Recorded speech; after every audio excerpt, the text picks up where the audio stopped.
नमस्कार दर्शक बंधु मु रवि आपन देखुं रवींद्र बाग ऑफिशियल यूट्यूब चैनल। तो पाखापाखि 2 वर्ष गैप पर आम यही रथ यात्रा को आम पालुचु। बर्तमान मु जो जगार अच्छी से जगार ना है MV79। यही MV79 ओडिशा रे ही अवस्थित। तो देखु यही MV79 ग्राम रे को भाया रथ यात्रा हुए। तो बहुत ही बढ़िया सुंदर सजाई रथ को आमर भाई भौणी माने समस्ते ये एंजॉयमेंट करुचंती। पूजारी माने ये किछि टिके गाड़ी गुलज न कले आप तो जानी रथ आग को बढ़ो ना। तो समस्ते दर्शक बंधु मैंने ये एंजॉय कर एंजॉय करुच्ची। तो 2 वर्ष पर आम ये रथ को देखी पार्चु। ये पुलिस प्रोटेक्शन अच्छी कहीं रथ टाणिबा बेले काकू आघात न लगे तांके माने ये प्रोटेक्शन करुचंती। कार जदि क्षति हुए ताले ये सब देखा देखी कर। तो दर्शक बंधु देखु रथ ये भाया देखा जाए। मोर गोटे आशा थिला मु ए वर्ष पुरी को जाइकी रथ देखापी हेले किसी असुविधार मु जाई पारले नहीं।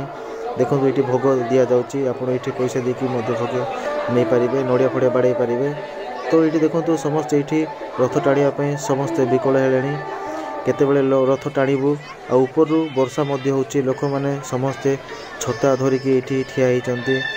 तो बहुत ही डिफिकल्ट बाड़ यात्रा ये भाया वर्षार संभावना हो जाइए।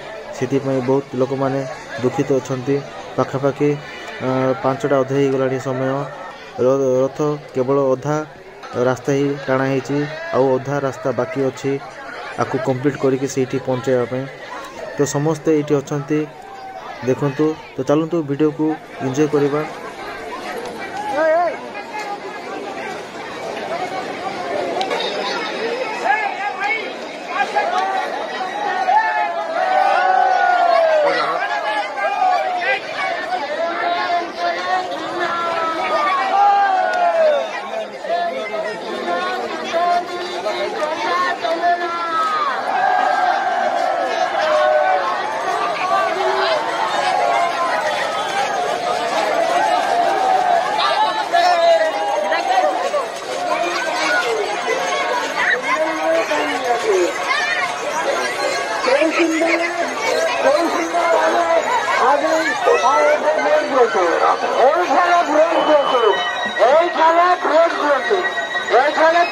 सृष्टि कुरुक्षेत्र महाभारत यदा धर्मस्य ग्लानिर्भवति भारत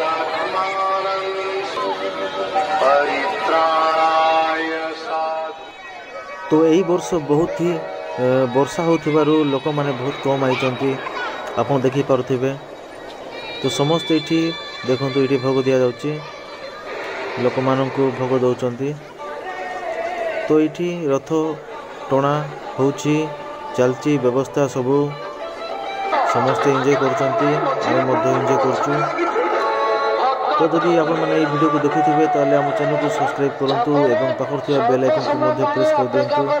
मु जेमिति नवा वीडियो अपलोड करिबे आपन को पाखरे पहुंची जिवो। तो चलो वीडियो को एंजॉय करवा।